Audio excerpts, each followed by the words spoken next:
dentro del seminario anual de escuela. Este año estamos trabajando en la ética del psicoanálisis, el seminario número 7 de Lacan. Y bueno, tengo el gusto de presentar la mesa de hoy. En primer lugar va a presentar Daniela González, miembro de la Escuela Freudiana de Montevideo y AME. Su trabajo se llama La ética del psicoanálisis en la clínica con niños. Gracias, Pia. Bueno, buenas noches para los presentes y para los que están en el Zoom. Un gusto una vez más ponernos a trabajar en un seminario anual. Y bueno, hoy le comentaba a Andrés, me pregunta de cómo era el título, cuál era el título, y lo que le comenté fue que al leer el seminario, me hice la pregunta, ¿qué me aportaba, ¿no?, leer la ética del psicoanálisis en este tiempo de clínica?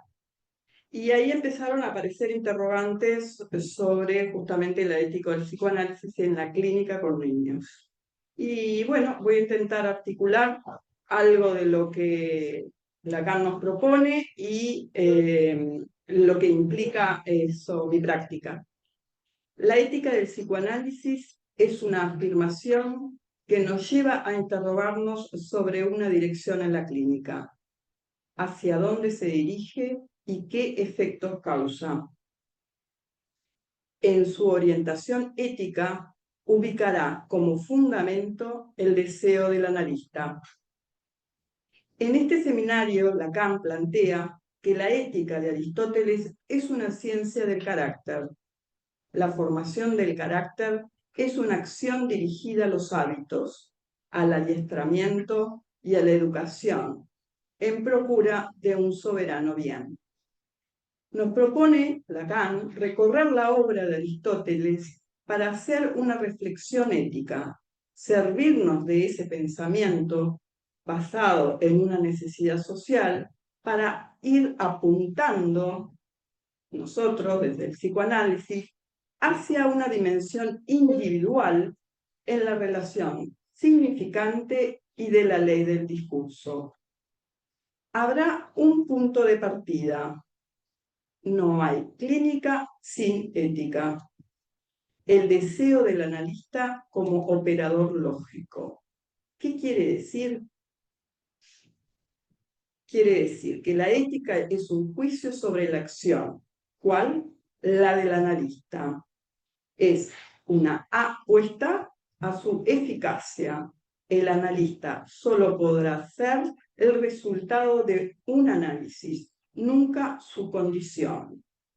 La emergencia del sujeto que le interesa el psicoanálisis surge de la experiencia del inconsciente y a este nos dirigimos. Lacan va a plantear que el sujeto al que le habla no existe, sino que se trata del inconsciente, cuya tela y su condición de posibilidad es el lenguaje. En este recorrido les propongo orientarnos en la singularidad de la clínica con niños.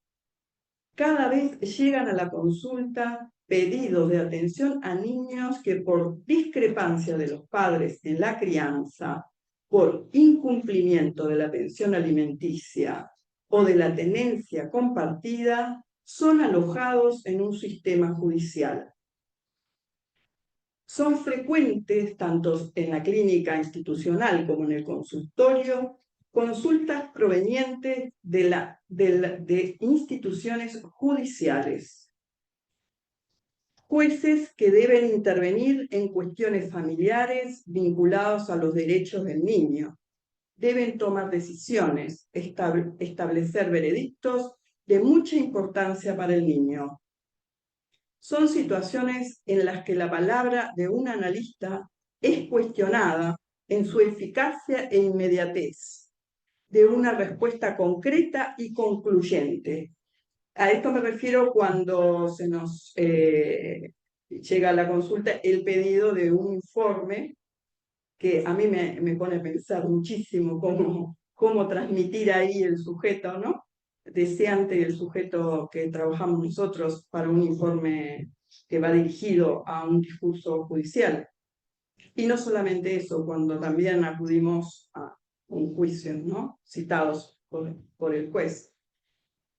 Son hechos donde el discurso del psicoanálisis hace diferencia con el discurso jurídico. Se sobrevaloran, esto dicho en ese discurso, los test psicológicos y pedagógicos, y también psiquiátricos, a sabiendas de que es un recorte que no tiene en cuenta la palabra del niño, su querer, quedando en un lugar poco propiciatorio de su crecimiento, de su psiquismo. El sujeto descubierto por Freud no es el sujeto jurídico. Es interesante que Freud mismo haya entablado un diálogo con su contemporáneo Hans Kelsen, quien fue iniciador de las ciencias jurídicas. Kelsen bregó en sus escritos por una concepción del derecho que no está afiancado en el naturalismo ni en la religión. Freud en lo suyo también. Advirtió que este interés de los juristas en el discurso y la palabra, aclarando que este interés no va en el camino de una mistura, sino que se trata de otro discurso que nos interroga. El trabajo psicoanalítico con estos niños y sus padres es muy difícil y de alta complejidad, pero al mismo tiempo es el indicado, considero yo, cuando se transmite, ¿no? La importancia de poder transmitir el valor del tiempo estructural del psiquismo, situando al niño como un sujeto. Lacan nos va a plantear en este seminario las siguientes preguntas. ¿Somos nosotros, analistas, sencillamente en esta ocasión, este algo que acoge aquí el suplicante que le brinda un lugar de asilo? ¿Somos nosotros sencillamente ese algo que debe responder a una demanda, a la demanda de no sufrir, al menos sin comprender? Con la esperanza de que al comprender, el comprender liberará al sujeto no solo de una ignorancia, sino de sufrimiento mismo. ¿Qué aporta la experiencia analítica ante situaciones donde el analista es citado a declarar ante un juez? ¿Qué le aporta al analizante que el analista acuda? Un analista no acude a declarar para hacer el bien del paciente. Recordemos, un sujeto no consulta porque sufre. Esto lo dice Lacan también en este seminario. Todos los sujetos sufren. La entrada en la cultura implica un malestar y ese hecho no hace a que un sujeto se dirija a un análisis. Lacan acuña el término penar de más. Ese penar de más hace que se dirija a un análisis. Allí habilita a un analista a intervenir. ¿Qué lo habilita? Que se le dirige una demanda. El sujeto interroga su relación al deseo, punto de encrucijada, donde puede o no decidir conservar o perder aquello que lo aqueja. Puede emerger un sujeto involucrado en lo que le ocurre, en lo que le concierne. Habrá una equivalencia entre el penar de más y el pagar de más, donde el sujeto es tributario de una satisfacción. Penar de más, pagar de más, con síntomas, para no vérselas con su deseo. Valor de una cosa en su deseabilidad. Se trata de saber si ella es digna de ser deseada, si es deseable que se desee.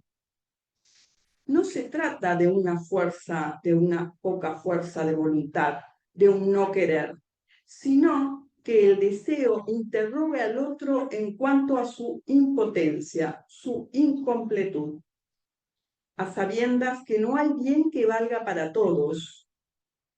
No hay respuesta que valga para todos. Se abre así una paradoja clínica. Por un lado, el deseo es indispensable porque abre ese espacio vacío donde el sujeto podrá advenir a la existencia. A la vez, ese lugar vacío del deseo causa angustia. Para poder pararse allí, el sujeto debe obturarlo de alguna manera. Ese lugar le requiere un pago pulsional. Se dirigirá a un analista en la medida que este penar sea un plus.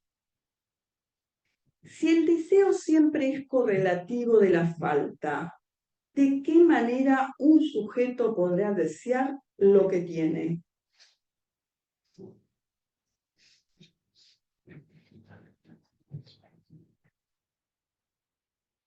Se instaurará la tríada falta, pérdida, causa. Si la infancia aporta los significantes del otro, proponemos cada vez que logre ir despojándose de ellos para inventar otros nuevos.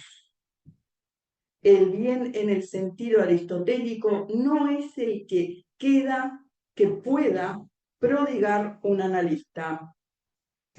¿Cuál es la ética de un analista cuando es citado a informar? Declarar ante un juez de familia sobre la tenencia de un niño, hijo analizante. Cuando se habla del niño, ¿qué se dice? ¿De quién se habla? ¿Quién es el niño? Y en definitiva, ¿a quién se dirige? El síntoma del niño es la respuesta del discurso conyugal. Esto quiere decir que el padecimiento del niño se sitúa en el intersticio de impases que se produce entre el padre y la madre. Con su síntoma, el niño los interpela y los confronta con la dificultad que se aloja en la relación entre ellos. La consulta de los padres se produce cuando algo que sucede en el niño los angustia. En el mejor de los casos, no siempre sucede. Pero frecuentemente encontramos cierta discordancia entre lo que dicen los padres y lo que puede llegar a decir el niño. De ello resulta que la consulta de los padres y la del propio niño la demanda puede ser diferente. Las razones por las que los padres lo traen no coinciden necesariamente con las que articula el niño para sostener su tratamiento. El tema de la demanda de análisis en el niño es sin duda una cuestión particular. ¿Existe acaso una dimensión ética propia de la niñez que la distingue de cualquier otra?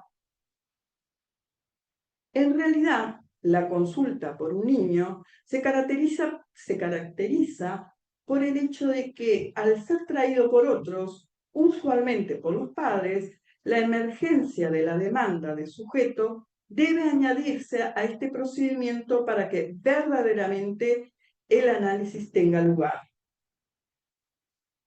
Está en la ética del análisis situar la posición del niño que no es un bien preciado, no es un bien de pertenencia, ni para uno, ni para otro, ni para el otro de los padres. En relación a la clínica con niños, el deseo es evanescente. Estamos en condiciones de saber qué quiere. El deseo en el sentido psicoanalítico se está constituyendo. Ahí la ética del analista no es estar a favor o en contra del padre o la madre, atendiendo a que el niño nunca se presentó como querellante, expuesto en ese lugar. Por momentos el niño, en su lugar de hijo, queda en esa tensión, en esa tirantez entre uno y otro. Cada uno de los padres tironea para su lado. Y acá es común escuchar en estas situaciones cuando el niño vive con mucha culpa, cuando el padre directamente les preguntan ¿a quién quiere más? ¿A uno o a otro? Y el niño lo trae, ¿no? Con mucha culpa eso. El analista ubicado en el lugar de vacío no opera ni a favor ni en contra de nadie. Ellos logran hacer una división, los padres. La disputa es en buscar una alianza con el analista. Eso es observable y comprobable en las consultas, ¿no? Particulares. Tenemos que ser muy cuidadosos en esta altura del seminario. El deseo es evanescente en el niño, no hay un deseo establecido, ya formado. No se puede confundir con el tomar una decisión o con el deseo de querer estar con uno o con otro. Uno habla de deseo como... Esto me hace pensar a veces cuando escuchamos, ¿no? Yo te deseo el bien, que es esto lo que interroga Lacan en este seminario, también en función de tener cuidado cuando, de qué se trata el deseo, ¿no? No se trata ni de un bien común, ni del bien social, ni del bien jurídico. Se trata del deseo del analista en un vacío. Ese vacío que no quiere el bien del analizante, ni lo mejor ni lo peor. El deseo del analista apunta a que pueda el sujeto armar una transferencia. Si hay transmisión de la castración, habrá sujeto deseante. Esta es otra pregunta que me formulaba, si hay transmisión en deseante, si hay algo de transmisión en lo deseante. Y para mí, en realidad, la transmisión está en la castración. Si hay castración, ¿no? Por ejemplo, se me ocurre pensar esto de cómo a veces coloquialmente hablamos del deseo, anecdóticamente, ¿no? Y escuchamos cuando los niños dicen, bueno, le preguntamos de qué cuadro sos, Celia debe preguntar mucho esto, y los niños le dicen de Peñarol. ¿Y por qué de Peñarol? Porque mi papá es de Peñarol. Y tiempo después le volvemos a preguntar y peleado con ese papá, dice, no, ahora soy de Nacional. Entonces, eso es deseo, cuando cambian de cuadro a partir de un corte, ¿no? De una discusión con su papá. Bueno, puede ser de Defensor, de Danubio también, de otros cuadros. Lo que se transmite es la castración, una falta. No hay universo de discurso. A esto llego a partir de la pregunta si hay transmisión deseante, ¿no? Lo que se transmite es la castración, una falta, no hay universo de discurso, el significante no se significa a sí mismo, hay que dar algunas vueltas, algunas que otras vueltas, ¿no? Para decir el otro también está castrado.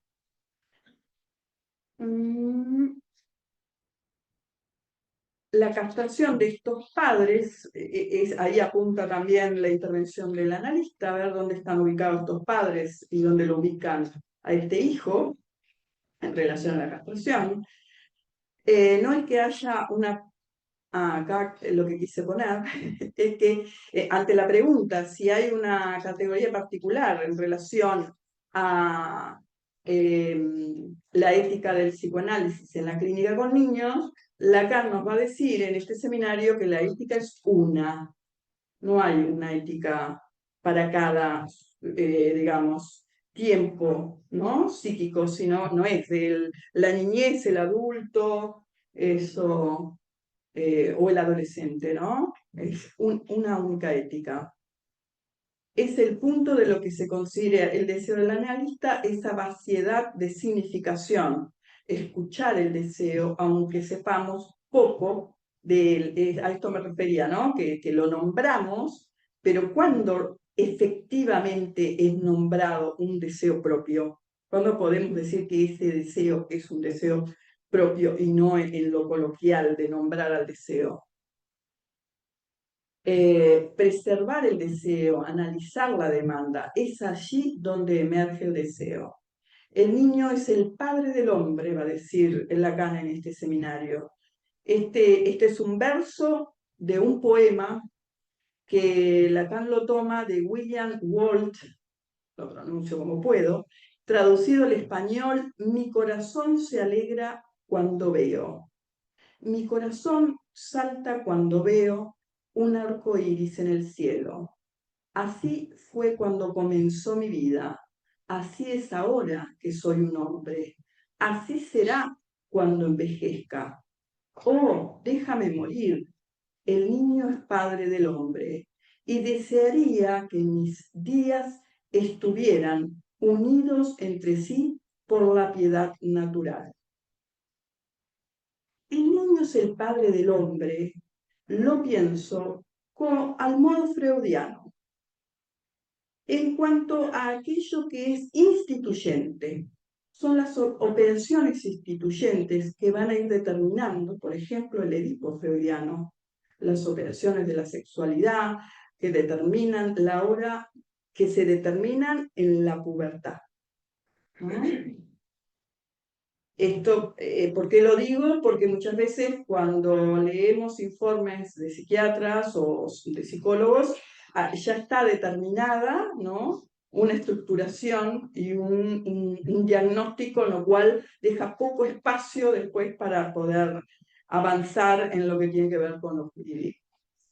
Se producen esas operaciones, las operaciones edípicas se van a estructurar el sujeto deseante. Un niño no es un hombre y un hombre no es un niño. Si el niño es el padre del hombre, es porque en el niño se juega el nombre del padre. Se juega la castración, la resolución del Edipo, y eso marca un destino pulsional. En esos desarreglos que Freud llamó la neurosis infantil, que se va a analizar en el adulto. Transmisión del falo para que haya castración. Transmisión del falo implica que se anula el falo del padre, se suspende antes de que el hijo tenga derecho a portarlo. El complejo de Edipo del padre se detiene para poder transmitirle. Un padre tiene que abandonar, detener su propio Edipo para transmitir el falo, es decir, castración, amor, deseo y goce. En infancia, la tarea analítica es escuchar y generar la posibilidad de tramitar y articular la palabra al cuerpo y el lazo con los otros.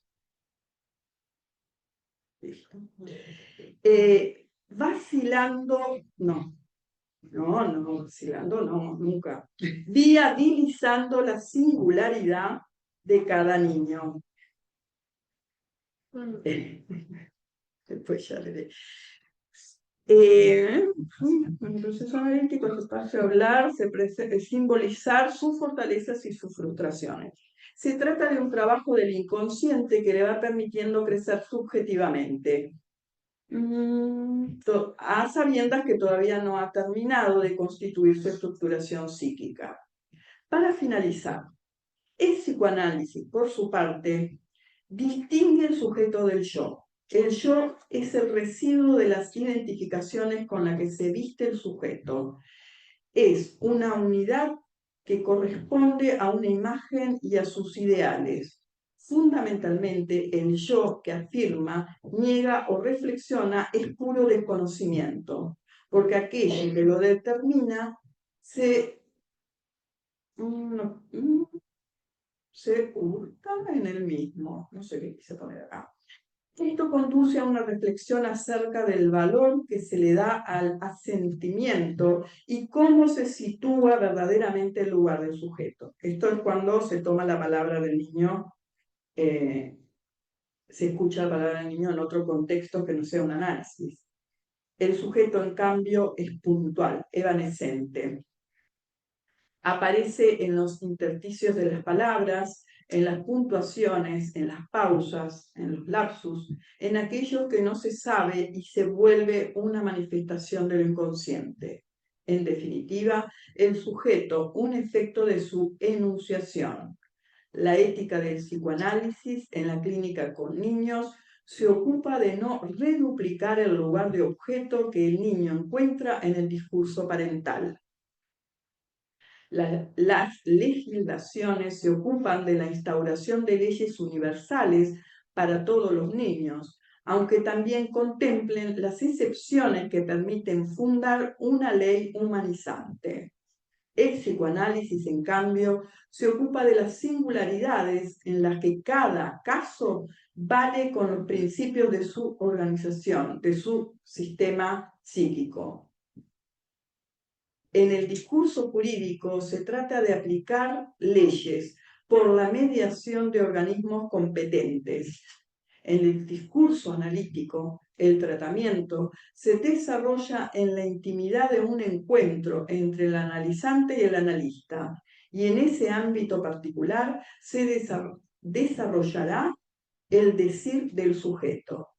En definitiva, el sujeto no es el niño, pero eso no impide que nos ocupemos de los niños.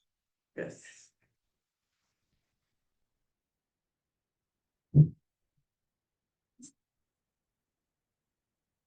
Bueno, muchas gracias por tu trabajo, Daniela.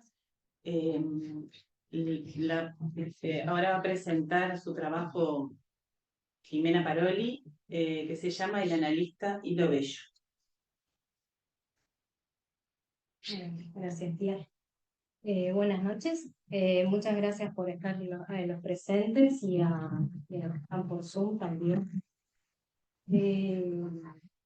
Como dijo Pía, mi trabajo se llama El analista y lo bello y trabajo sobre la práctica del analista en el hospital. Bueno, después.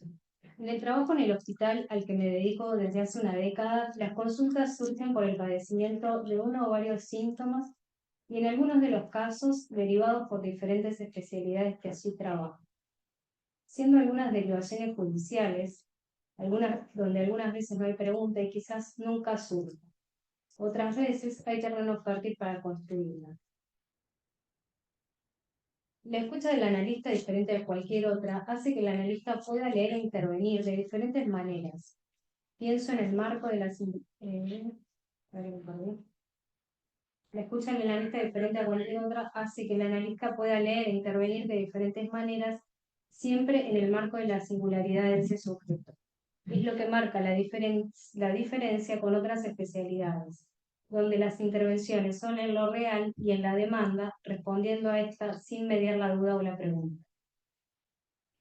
En algunos casos, al estar dentro de un hospital, el que va a la consulta es tratado como paciente. En el sentido pasivo del término, se busca respuestas y que éstas sean rápidas, en donde la receta es de uso cotidiano. El trabajo del psicoanalista es distinto. Se trata que el sujeto pueda hablar de su sufrimiento y del síntoma, y el síntoma convertirse en pregunta. En el seminario de la ética, Lacan plantea que quien va a la consulta demanda felicidad. Lo dijo Freud en El malestar en la cultura. El ser humano quiere intensos sentimientos de felicidad. El principio del placer quiere tomar absolutamente todo el lugar, donde no es posible atravesar el dolor y donde el duelo se permite cada vez menos. Es el goce inmediato que plantea Byung-Chul Han en su libro El aroma del tiempo, ese goce invasivo y plagado de apuro que no permite pensar. Así lo bello surge cuando uno se detiene a reflexionar, sin prisa pero sin pausa, haciendo responsable al sujeto en su decir. Y es en su decir que hay consecuencias. Lo bello es aquello que está en relación al deseo y a los significantes, y por lo tanto no engaña. En alguna oportunidad escuché la pregunta de Isidoro Bergs: ¿ustedes saben por qué todos los días sale un libro de autoayuda nuevo? Porque el anterior quedó viejo. En el hospital hay intervenciones puntuales y que no necesariamente llegarán a un análisis. Un adolescente llega a su primera consulta y dice: vengo a hablar. Escucho y allí leo algo de lo que ocurre. En el hospital trabajamos psicoanalistas, psicólogos, psiquiatras, trabajador social, enfermera, administrativos, así como también especialidades médicas y no médicas. El caso de este adolescente requirió de trabajo de cada especialidad dentro del área de la salud mental y también, en el caso en particular, la intervención de una institución externa a la policlínica y del PROS. Leí ahí algo diferente. Un adolescente de 15 años con crisis de ira, extremadamente violento. En esa situación las rompía vidrios. Su edad y el vínculo con su madre me dirigieron hacia dónde tenía que ir y qué estrategias tenía que utilizar. Implicó muchas veces moverme de la silla y estar en función de analista en diferentes lugares y momentos de la intervención. Hay algo ahí que se pone en juego y es una posición, la del analista, que por su deseo de analizar puede intervenir. Muchas intervenciones puntuales que dejan entrever lo que se da a leer, escuchar más allá de la situación de ese discurso con el que el sujeto llega a la consulta cada vez, siendo cada vez de una manera diferente y singular. Así lo plantea Lacan en Escritos 2. El analista dirige la cura, no al paciente.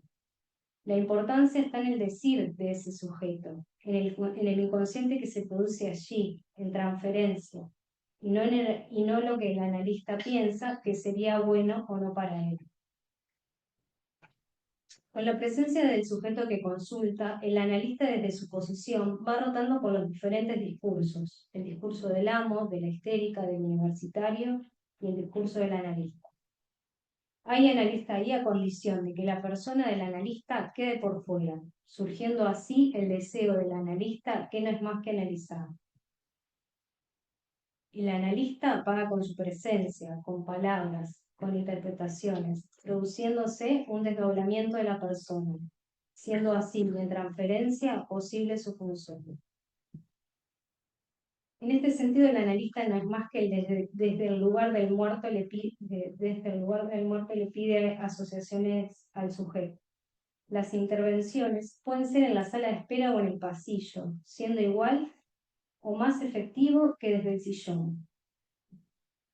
Aquí traigo otro recorte de una viñeta clínica. Encuentro en el pasillo al padre de una paciente, en un horario totalmente diferente al estipulado.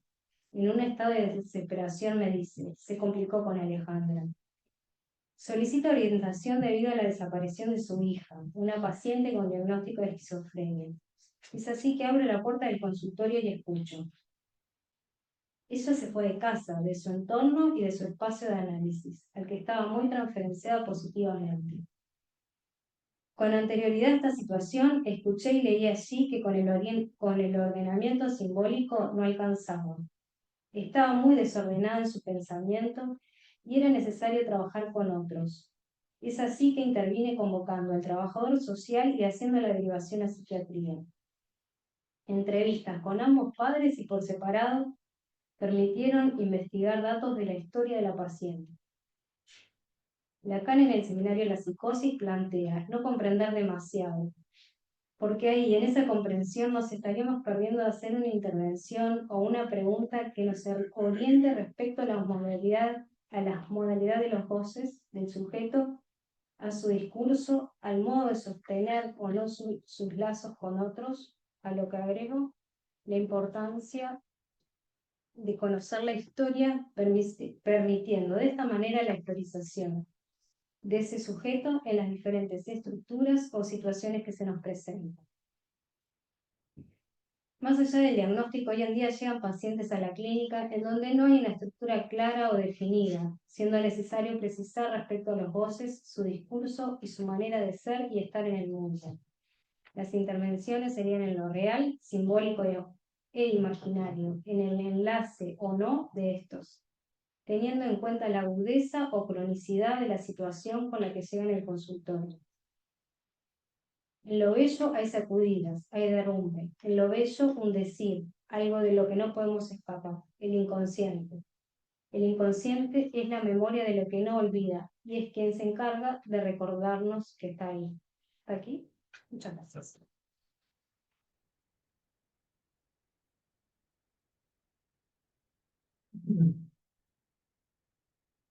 Muchas gracias, Jimena, por el trabajo. Gracias a las dos. Muy lindos los dos y además me parece que tienen como, hay un cierto diálogo entre los dos, ¿no? Con esto de del diálogo de psicoanálisis a veces con otras disciplinas y las dificultades que encontramos ahí. Bueno, invitamos entonces ahora un espacio de intercambio, preguntas, comentarios, tanto para los que están presentes como para los que están en el Zoom.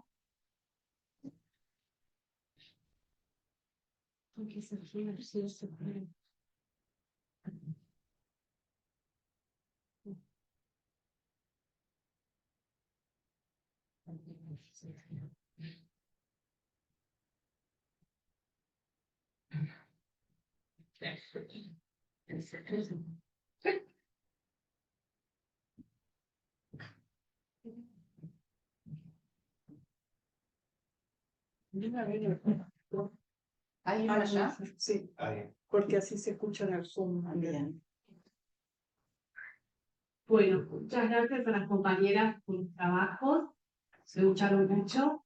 Y quería preguntarle a Daniela cuál es la diferencia, como lo dijiste, pero bueno, un poquito más, que entre la ética para el psicoanálisis y la ética para Aristóteles, como lo planteaste al inicio, y en relación a lo que planteaste sobre la especificidad de la clínica cognitiva.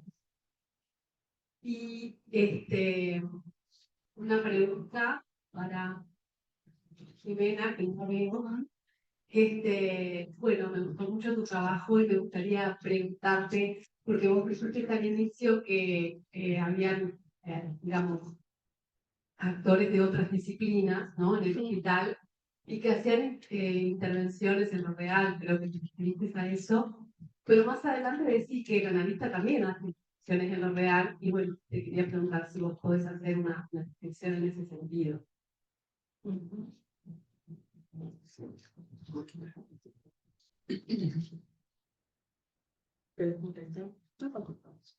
Bueno, gracias Isabel por la pregunta. Una de las cosas que nos transmite Lacan en este seminario es justamente partir de una lectura conceptual de otros discursos que de alguna manera aporten al psicoanálisis a conceptualizar y fundamentar su práctica. Entonces, en relación a la ética de Aristóteles, la ética aristotélica es aquella que en lo jurídico podríamos pensar que es en procura del bien del niño, decir con qué papá se tiene que quedar. Que el analista tome esa ética como una ética del bien y que de alguna manera se desdibuje su lugar de analista, porque ahí opera la persona, ¿no? Que acude a decir para él qué considera el bien para ese niño, ¿no? Y en realidad se hace difícil a veces contestar teniendo en cuenta la situación del niño y justamente es a favor de eso, ¿no? De escuchar el malestar del niño, en la cual el lugar del analista en esa intervención tiene que ser de vacío, de no responder, que sea el niño el que pueda, ¿no? De alguna manera en esa tirantez de uno u otro, de tener que elegir, no decida, que son los adultos los que tienen que tomar la decisión, o en todo caso un juez determinar cuál es el bien para ese niño, ¿no? No sé si te respondo. Sí. Bueno, muchas gracias, Isabel, por la pregunta. Bueno, creo que tiene que ver en esto de lo real con una de las viñetas clínicas que traigo de esta paciente del papá que viene a pedirme ayuda porque había desaparecido la hija. Yo ahí tenía que hacer una intervención en ese momento puntual y eso es lo real. O sea, tenés que hacer esto y es así. O sea, tenía que actuar de esa manera. No había chance a interpretar, a hacer otra cosa. No, había que hacerlo de esa manera. No sé si te contesto la pregunta. Ahí es. Y Gonzalo también estaba. Tiene que ser, así se escucha en el Zoom.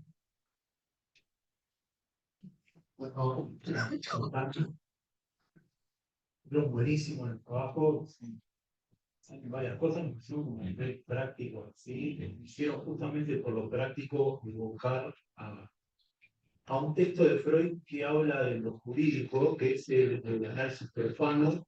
Creo que hacer evocó eso. ¿Por qué? Porque él habla con un juez imparcial que él se inventa, y él aparece el deseo de Freud defendiendo a Rey, ¿no? Es como, me hace pensar en esta cuestión de lo judicial, como también está instalado hoy una especie de judicialización de la salud mental. Y esto de hacer una pregunta, que vos marcás, Jimena, también hacer una, interrogar, darse, tomarse el tiempo, eso es lo que hace Freud, ¿no es cierto? A mí me parece que es un texto espectacular en el sentido de que dice, el juez imparcial, que él mismo lo crea, le dice, ustedes están profanando la infancia. Otra vez, entonces empieza a argumentar otra vez con los sentimientos, ¿no? Interroga al judicial, también la cama de la ética del psicoanálisis. Cita a Jeremy Seth, no sé cómo se pronuncia, un jurista, donde habla de lo simbólico como ficción. Entonces, introducirse en ese discurso para interrogar. O sea, no sé cómo articularlo, pero, o sea, no sé cómo las cuestiones lo jurídico, pero me quiero pensar cómo posicionarse ante esa situación. Esa pregunta que realizás vos, en realidad no tengo respuesta, pero está buenísima. Y lo pragmático de la situación, ¿no? Que los dos plantean, me parece que está buenísimo. Sí, está primero y Aline, pues. Bueno, gracias, Ana. ¿Se escucha? Sí. Bueno, gracias a las dos, pero muy buenos trabajos. En serio, como decía Gonzalo recién. Y va para las dos un poco esto. Respecto de la ética, mientras te escuchaba a Dani, pensaba que se habla de la ética del analista, en donde el deseo es el de la máxima diferencia. Jimena decía que era el deseo de analizar, lo cual también está bien. Pero poco se habla de la ética del analizante, en el sentido en que, así como el analista tiene una ética que no es la de querer el bien, porque en ese caso se consideraría un dios y no lo es, tampoco el paciente puede renunciar a la ética que es la ética del deseo. El deseo, en tanto que nunca va a ser algo, un objeto consistente. Se puede anhelar, bueno, quiero cambiar la silla, quiero ese objeto. El deseo justamente, como bien lo señalas, está ligado a la frustración.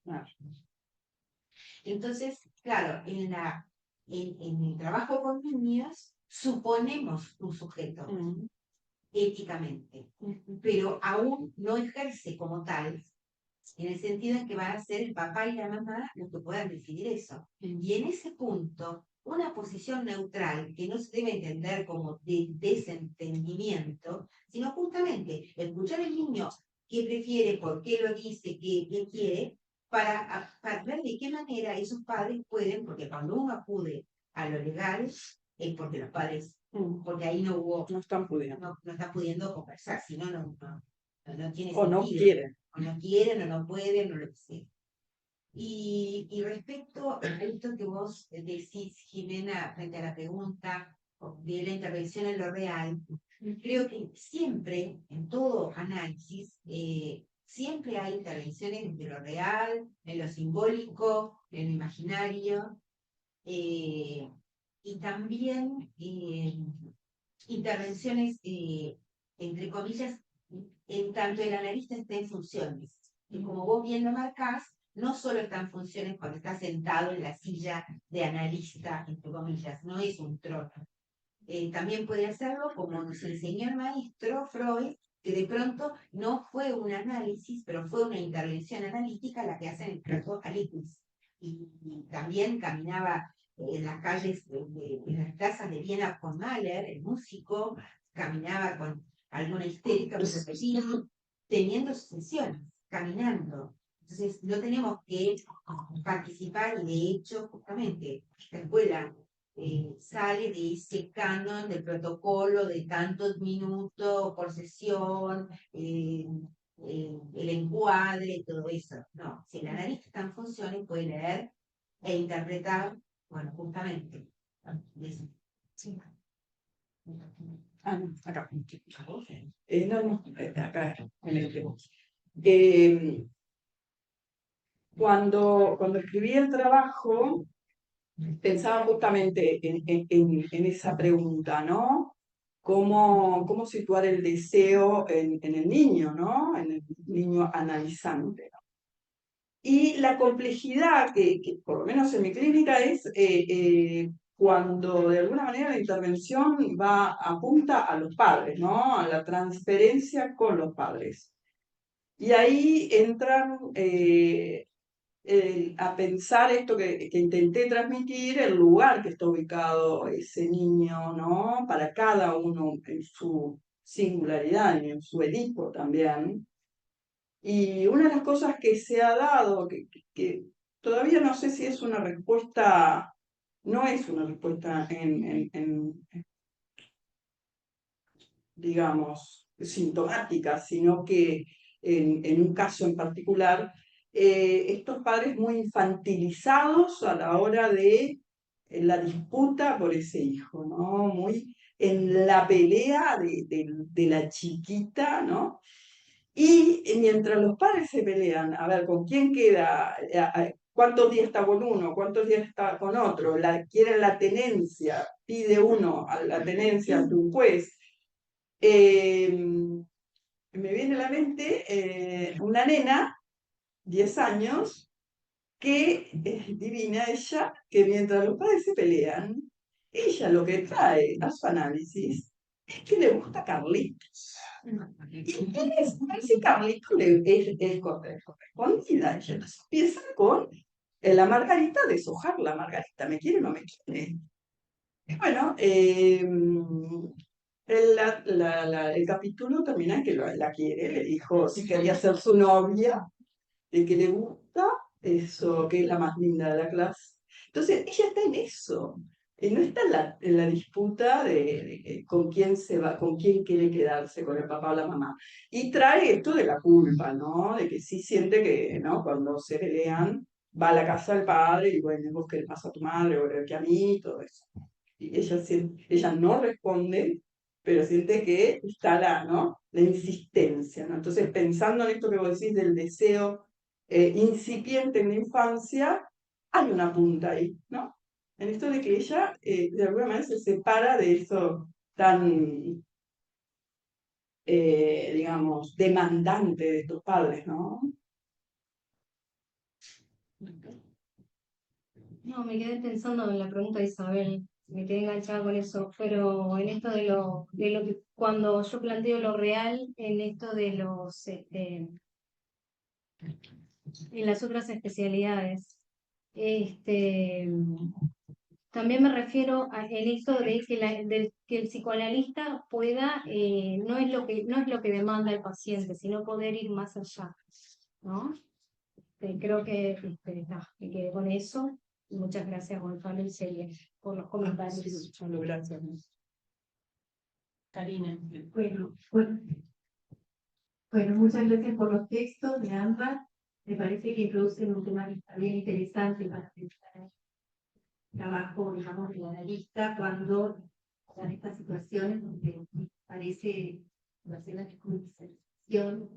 Me parece que es bien interesante el trabajo y el aporte que puede hacer, ¿no? Para poder descoagular algunas cuestiones que a veces, bueno, justamente otros discursos no toman en cuenta. Pensaba en un comentario, ¿no? En una situación clínica de un niño que viene porque justamente está judicializado, papá con medidas cautelares, una cuestión de violencia doméstica.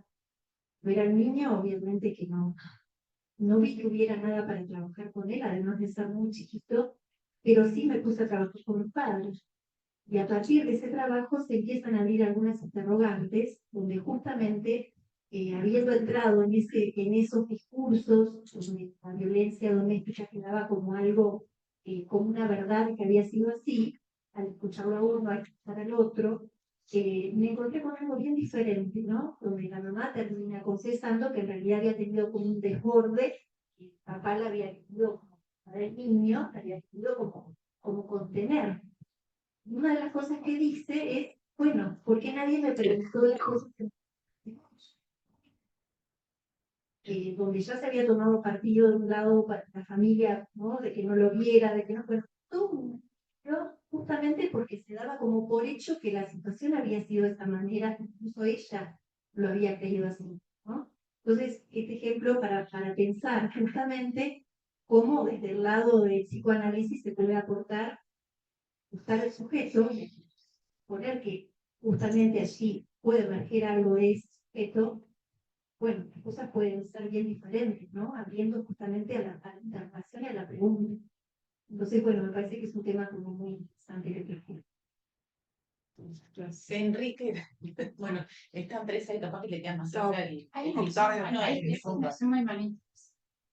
Bueno, hago pues los trabajos y una de un comentario o una pregunta, digamos, respecto de cada uno de los trabajos. Respecto del trabajo de Jimena, me hacía recordar mi práctica institucional también. A mí me parece que una de las cosas que aporta la lista, además de estas intervenciones que son reales, es la posibilidad de escuchar algo que otros no escuchan. Porque por todos los años de análisis que tenemos, logramos escuchar sin poner en juego nuestros prejuicios, sin desear el bien para él. Y no desear el bien para otro cuando alguien está muy angustiado, no es fácil. Sin embargo, a veces también ayuda un montón poder escucharlo sin desear, sin desearle el bien para tapar la angustia. A veces sí la angustia confundiendo es la angustia desborda y es necesario. Pero también me parece que a veces esa escucha que nosotros no es la que ofrece un proceso social y no es la que ofrece un psiquiatra. Entonces me parece que el hecho de escuchar es algo específico. Después, respecto de la función de la infancia y eso, lo que vos contás, Daniela, que hace esta niña es ensayar una variante de la escena. Ya está sufriendo. ¿No? Entonces, pensaba, digamos, que el cine no es sujeto, pero el niño hace eso. Y un analista, digamos, ¿no? Lo que encuentra síntomas, ¿no? Es que ahí puede estar diciendo algo, que se lo va a propiciar a través del juego, pero hay un decir algo. Y me parece que eso también es muy específico, ¿no?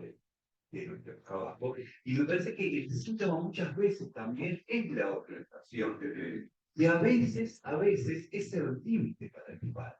Porque el límite de esa locura que a veces se encuentra en el padre, en el odio, a veces el malestar del padre no siempre lo logra. Entonces, cuando vienen a la entrevista y te dicen, vos estabas a favor de tal o estabas a favor de tal, justamente no, se trata de restituir la pregunta, bueno, ¿cómo se siente fulano, ¿no? En línea con esta técnica? ¿Cómo se puede sentir o qué es lo que le puede pasar cuando pasa esto o cuando pasa esto? Parece que ahí, digamos, se trata de poder esto, como decía recién, no sé, introducir introducir que ahí hay un sujeto. Que hay un sujeto por lo menos formados. Así que bueno, muchas gracias.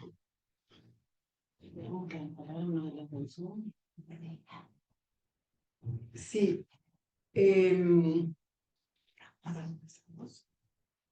No sé quién levantó primero la mano. Capaz que Enrique está hace rato queriendo intervenir, después va Federico. Tiene paciencia. Bueno, ¿puedo? Dale. Después va Federico. después va el Zoom. Ahí va. Gracias al Zoom, que esté bueno, gracias por los dos trabajos. empezar un poquito por lo que planteó Julián. Yo creo que está muy bien esa que señalabas, esa práctica clínica que un analista, esa práctica clínica que lleva un analista en un espacio, digamos, de consultorio bueno, de alguna manera, medianamente, se traslada en policlínica, o en hospital, lo que fuera. Yo creo que sí, también ocurre dentro de la práctica de nuestro consultorio, que, bueno, una cosa es una intervención en lo real y otra cosa es una interpretación que apunta a lo real. ¿Ah? Y muchas veces, y ambas son intervenciones. Eh, y las intervenciones que apuntan a lo real también abundan en nuestra clínica de los consultorios. Así como también hay intervenciones e interpretaciones que apuntan a lo real en una clínica hospitalaria y de alguna manera también se produce. Y eso es importante, poder diferenciar una de otra. Bien, no es una pregunta, pero hago un comentario respecto de eso. Y respecto de lo que planteas, Daniela, hiciste una pregunta, yo tomo la pregunta. Se preguntaba si hay transmisión deseante. Esa es tu pregunta. Bueno, pensé un poquito esa pregunta que hacías y se me ocurre algo que puedo decir. Es decir, a mí me parece que transmisión del deseo no hay, porque es como sustantivarlo y no tiene sentido. No pasa por la transmisión del contenido. En todo caso, sería un Es contenido, desde el inconsciente, es sería un contenido imposible. faltante. En todo caso. Es imposible. Pero no hay transmisión deseante, sino lo que hay sí es la transmisión de una posición deseante. Lo que se transmite es la posición deseante. Y vos traías la clínica con niños. Y yo creo que lo que se puede entender como transmisión de una posición deseante es que el deseo del otro propicia y causa el deseo. Y en ese sentido, los niños están sujetos a que un otro, no importa quién ocupe ese lugar, son funciones, ¿no? Claramente, ya lo sabemos, lo marcan en su deseo, ¿verdad? Es decir, ese deseo, de alguna manera, produce la posibilidad deseante. O sea, en ese sentido, lo que se transmite es una posición deseante. Y que es lo mejor que le puede pasar al sujeto en ese sentido. O sea, es un poco, trato de responder un poco esa pregunta que decías. Y que de alguna manera eso apunta a la castración, digamos. Si el otro no está en falta, claro, no podrá Si transmitir. hay alguien que puede transmitir una posición deseante, algo tuvo que pasar a nivel de demostración simbólica. Si un padre no puede transmitir su posición deseante y la madre tampoco, está complicada la cosa. Pero no hay transmisión deseante, sino transmisión de una posición deseante en ese sentido. Y respecto a una cuestión que vos decías de la especificidad de la clínica, me parece bien, coincido con lo que decís vos en relación a la intervención en lo judicial. Me parece que decías en un momento eh, que los padres traen al niño a análisis. Yo siempre digo que es al revés. Me parece que siempre, casi siempre es al revés. O sea, el niño trae a los padres a análisis. Y cuando el analista que trabaja con los niños entiende que es eso lo que está en juego, digamos, la cosa funciona. ¿Va? Y eso me parece como muy claro y muy nítido. ¿Por qué? Porque en realidad la operación básica que sustenta el trabajo analítico con niños también es el trabajo transferencial. Pero aquí la transferencia es más compleja, en el sentido de padre, madre, hijo, ¿verdad? Y alguien que falta también, vaya a saber, ¿no? Pero quiero decir con esto de que el primer atrapamiento transferencial, por suerte para él, para un sujeto, para un niño, es la transferencia en relación a los padres. La primera captación transferencial es este que hablaba hace un ratito cuando decía que la posición deseante. La posición deseante es la presentificación de lo transferencial con los padres. Cuando esa transferencia de los padres hacia el niño hacia los padres, se tranca, ahí aparece este llamado, esta traída del niño a los padres a un análisis. ¿Va? Entonces y después recuerdo, y esto no es un invento, es verdad, me acuerdo hace muchísimos años, en la época que trabajé con niños, tengo algunos a veces también, porque siempre traen esa textura que dijiste recién, ¿no? Que ya también interesa a Carlitos. Recuerdo que un niño que ante esa pregunta, a esa pregunta que uno de los padres hizo, no me acuerdo, el niño contestó, no recuerdo exactamente el nombre de esto que voy a decir, dijo al capitán. ¿Y quién es el capitán? El perro de la casa. Viste que te produjo esa pregunta, salió por el lado del perro. Ah, es verdad, un tercero. Un tercero. Introdujo un tercero. Está bueno eso. Vamos a ver. Vamos al Zoom. Sí, sí. Magalí. Ay, ya bajaron una mano. Federico No, y León. yo sigo con la mano Sí, con la levantada, mano pero levantada. supuse que habían anotado. Bien, bien. Bueno, te escuchamos, Federico. Yo voy. Dale. Sí. Eh, bueno, eh, me gustó, me gustaron los dos trabajos, pero por una cuestión de lo que me está convocando medio actualmente la clínica, por ahí reflexioné un poco más sobre tu trabajo, Daniela. Eh, Y en esto de la pregunta de qué decir del análisis de un niño ante un juzgado, ¿no? Capaz que no la formulas así, pero hablaste un poco de eso. Y me parece que es algo bien difícil, ¿no? Y yo me pregunto hasta dónde decir de lo que se dice en un análisis de un niño eh, en un juzgado, ¿no? Y creo que hay una dificultad importante por una cuestión de vos dijiste en un momento vacilar la singularidad de un niño, ¿no? Que era otra, eh, que quisiste decir otra cosa y me hizo pensar este vacilar, eh, que muchas veces en el trabajo con estos padres, ¿no? Uno tiene que hacer vacilar a los padres de lo que supuestamente dice el niño, ¿no?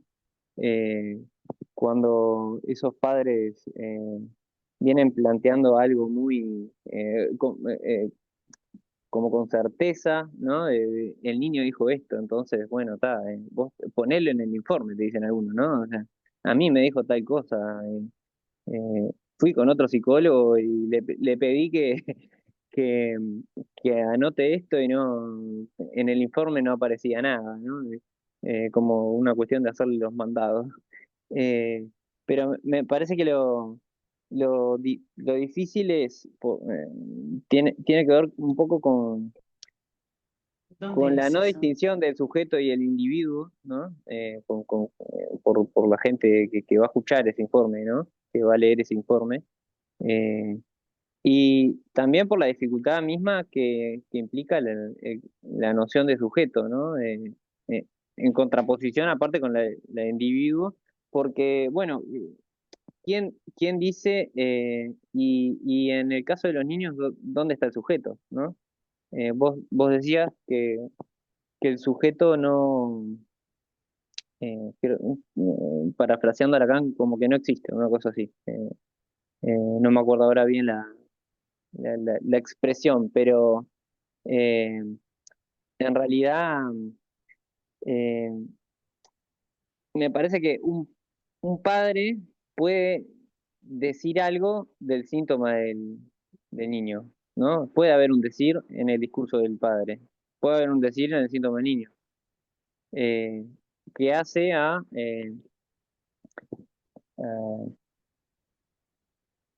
es difícil distinguir ahí, ¿no? Eh, la, cuando en un juzgado pretenden que digas, bueno, qué quiere el niño, qué dice el niño, qué se trabajó o qué se trabajó con los padres, ¿no? Desustancializarlo me parece que es bastante difícil, ¿no? Transmitir de que, de que, bueno, hay veces que tanto un padre como un niño puede decir respecto del sujeto, me parece.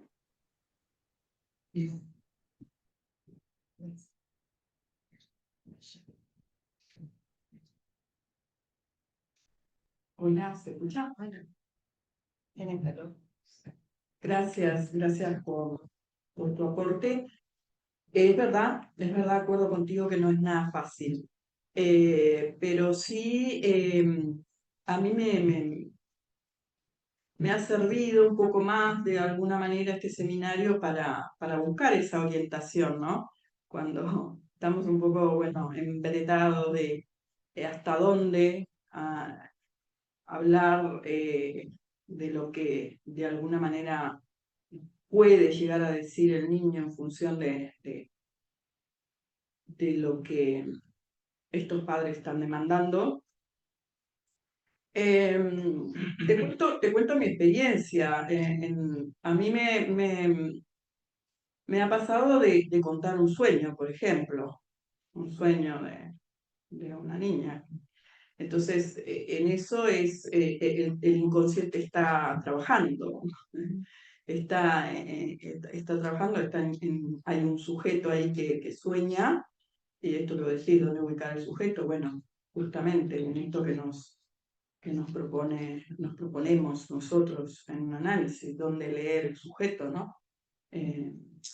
Y mi intención ahí de hablar del sueño de ese niño en un ámbito jurídico fue un poco eso, de alojar algo del sujeto en función de que el conflicto no estaba en él, sino estaba en los adultos referentes.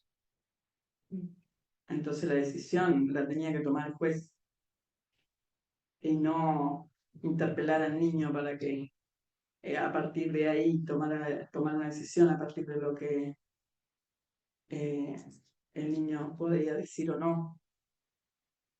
Este fue un caso particular, ¿verdad? En otras situaciones tal vez amerita escuchar qué tiene para decir el niño.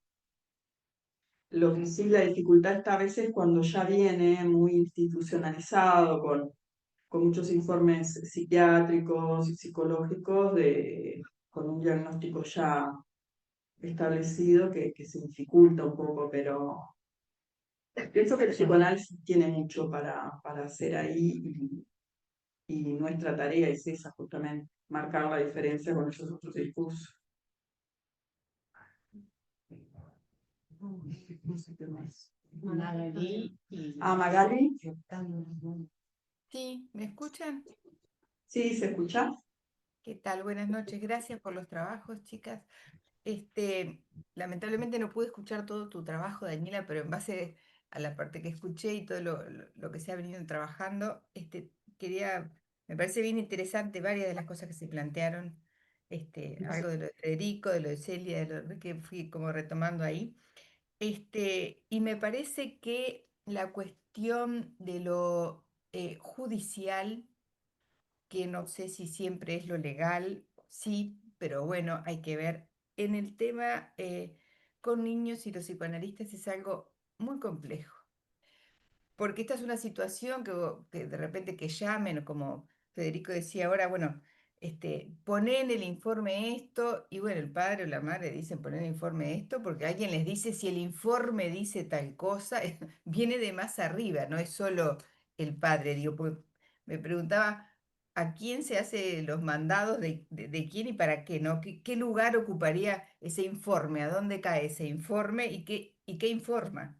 Que me parece que no, hay que tomarlo como con cuidado, porque en todo esto, que decían, me parece que es muy complejo, no sé bien hasta dónde, qué es lo que hay que expresar o lo que no hay que expresar, me lo pregunto, ¿no? Porque en realidad, de entrada te diría que no creo que ningún juez pueda regular la ley del deseo que está en este momento complejizando la situación, en este caso de este niño, de este sujeto que empieza ahí. Y sí creo que el lugar del analista quizás sea preservar de alguna manera, a ver, preservar, cuidar o permitir que este pequeño futuro sujeto, o esta cuestión del deseo de este niño, por lo menos esté lo más cuidada, ¿por qué no?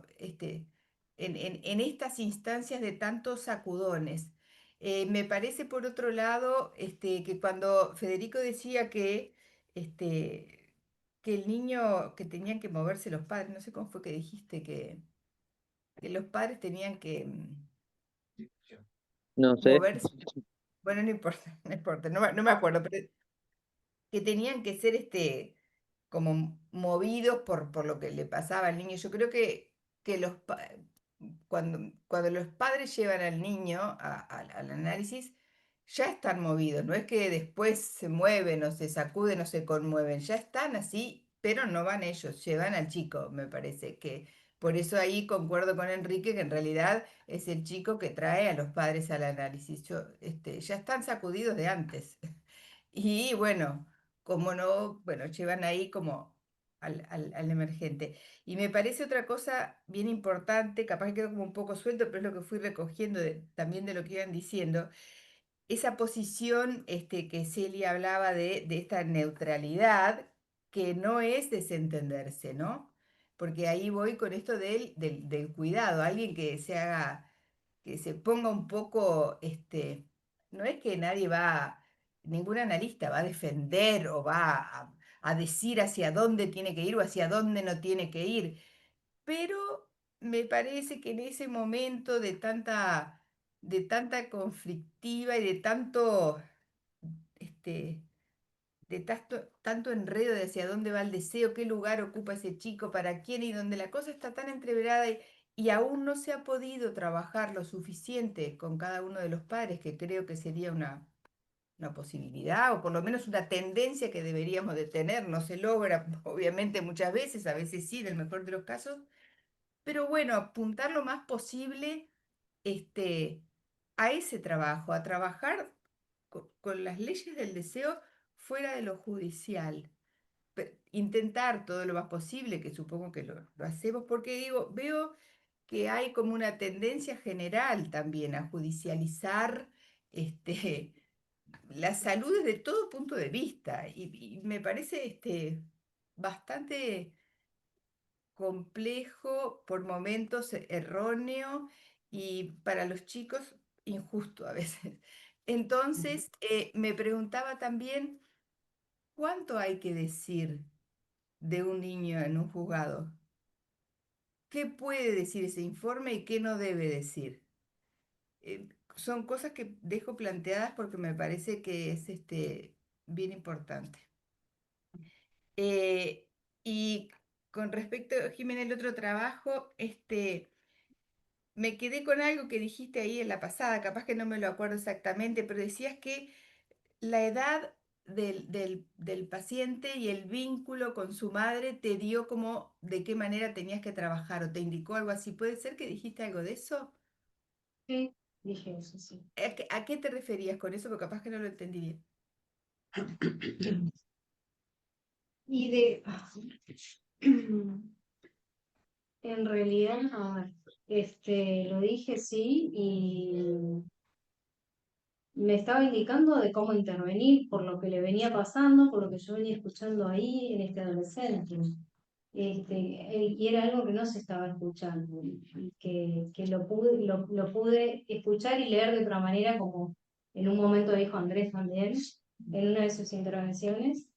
Este, y bueno, o sea, el discurso del paciente y la actitud de la madre frente a, a la consulta, eh, me di cuenta por dónde tenía que ir. No sé si te respondo la pregunta, pero es así. Octavio. Bueno, muchas gracias por la presentación y el trabajo, los testimonios de analistas. Diría lo que Lacan llamó el variante de la cura tipo, ¿no? Incluso, por esto que traía Enrique, variante de la cura tipo de lo que se instituyó, no sé por qué, como una suerte de dogma del análisis con niños, que es en cierto recorte que se hizo de la experiencia de Melanie Klein, donde los padres no existen, pero no son el inconsciente. O sí, justamente, son el inconsciente del síntoma que viene a denunciar el niño. Es decir, si hay ahí en esa pelea que vos traes, que podríamos decir trágica, si hay algo trágico, decía Freud incluso el punto, gracias. La peor tragedia que le puede pasar a un niño, decía como corolario del caso Hans, es el divorcio de los padres. Bueno, creo que hay otras cosas peores, mucho peores, que el divorcio de los padres, ¿no? A veces es un alivio, como lo traía en ese testimonio de esa niña que decía, su preocupación es Carlito. Claro, es decir, ¿qué más? Que se sigan matando, Carlito no puede salvar. Y además capaz que con prudencia ya previamente hace separación de bienes, ¿no? Con Carlitos.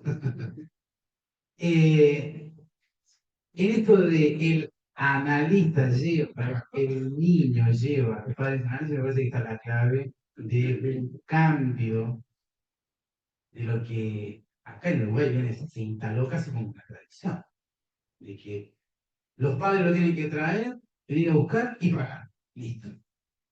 Y alguna entrevista, y es realmente sorprendente la dimensión que llega hasta la estafa, que escucho en situaciones clínicas que me dicen de atenciones de los niños, de los psicólogos, puestos analistas, con esa tradición que ya nombré, dicen, sí, sí, venga, venga, cuando yo esté pronto vamos a tener una entrevista.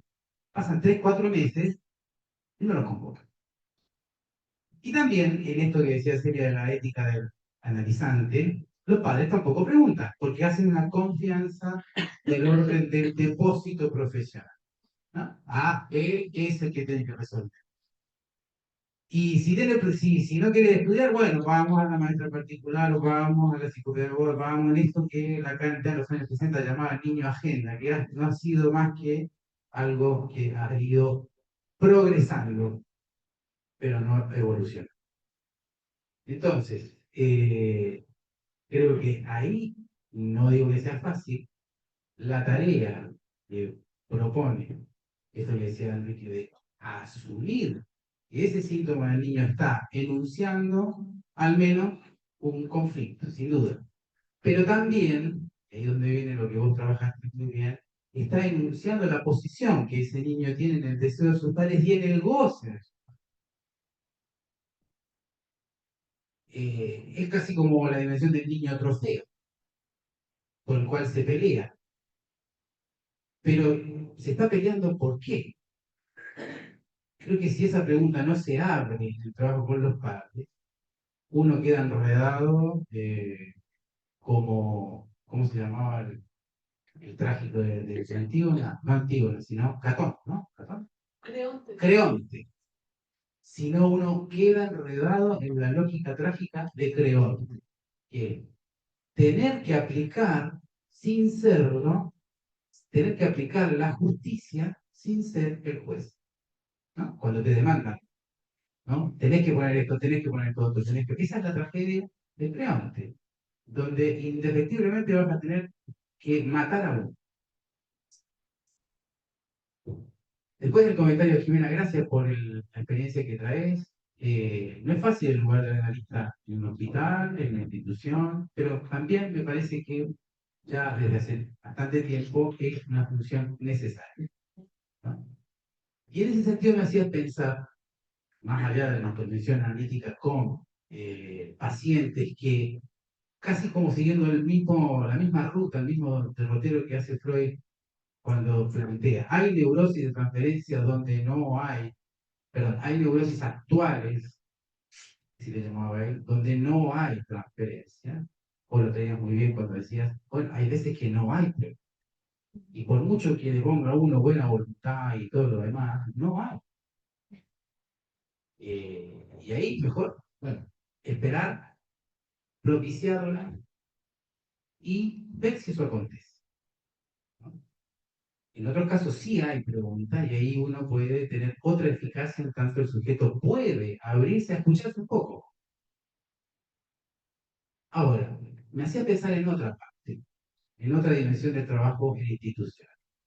Preguntaba, bueno, ¿qué lugar tiene el analista ahí en esos equipos, si los hay, o en esos grupos, o en esos otros profesionales, sea psiquiatra, trabajador social, enfermeras, en un hospital? ¿Qué lugar tiene? Yo creo que ahí, bueno, uno puede también jugar un lugar, que es la posibilidad de instaurar una pregunta ética, ¿no? En el sentido justamente que lo denunciaron ustedes, ¿no? Establecer, formular una pregunta ética por el sujeto que está ahí. No el sujeto de derechos, por supuesto, también. Se trata de propiciar crímenes. No se trata de ser el analista de Netanyahu, ¿no? Eso que se arregle solo. Sino propiciar una interrogación en relación a lo que se hace. ¿Por qué? Y ahí me vuelve Netanyahu, porque a veces se acerca mucho en práctica a algo parecido a lo que se está haciendo en Gaza, guardando las diferencias, pero dejándose llevar por algo que es más que una tendencia pulsional, nada que ver, sino por un discurso. ¿Cuál? El discurso de destituir al otro. No hay ninguna institución que se salve de eso. Desde Creonte hasta nuestra actualidad. Las instituciones, si lo ubicamos en Creonte, funcionan como Netanyahu. Es decir, destituyen al otro. No solo a los palestinos, también a gran parte de los judíos. Gran parte de los judíos. Y es esto que aparece como una ritualización de que, por ejemplo, los pacientes pueden esperar eternamente. Bueno, ahí creo que se puede interpretar. No digo que sea fácil. Tampoco es fácil trabajar con los padres en una. Pero bueno, ya que estamos, hay que bailar, ¿no? Gracias. Andrés, ¿tenías una pregunta? No, un aporte más en realidad. Está acá, está acá. La tiene Octavio en el micrófono. Y otra cosa que me quedé pensando, un pequeño aporte más, lo que nosotros sabemos no es los efectos que produce la ley en la construcción del fantasma. Digamos, sobre eso sí, no sabemos lo que pasa en el singular, en la construcción, pero sí el sujeto fantasmatiza. Esto está, digamos, la ley que justamente desde el punto de vista judicial intenta muchas veces pacificar a una situación de conflicto, termina muchas veces, al tomar partido por uno de estos dos padres, alimentando el goce incestuoso. Y eso, o sea, alimentando el goce incestuoso, sobre todo cuando la decisión termina recayendo, ¿no? Porque qué jodido que puede ser para un niño con 4 o con 5 años que le quede el recuerdo de que él decidió no ver a su padre. Porque su padre había sido tremendamente violento, porque se había mandado una cagada por un montón de cosas, ¿no? O sea, no es que no estuviera justificado, pero es el niño el que decide. Entonces, digamos, los efectos fantasmáticos de la ley, sobre eso sí que es un aporte para hacer. Bien. No, en esta línea que hablaba Andrés me quedaba pensando también en esto que designan un abogado al niño. Y bueno, me ha tocado en algunas oportunidades de que me llame ese abogado del niño. Y en ese diálogo, bueno, como también se puede producir algún aporte interesante. Parece que está bueno el tema porque justamente toca ese punto del lugar de la pero no en el consultorio solamente ¿no? con el analizante, sino con estos otros discursos, muchas veces sucede en estos casos, ¿no? Ah. Sí.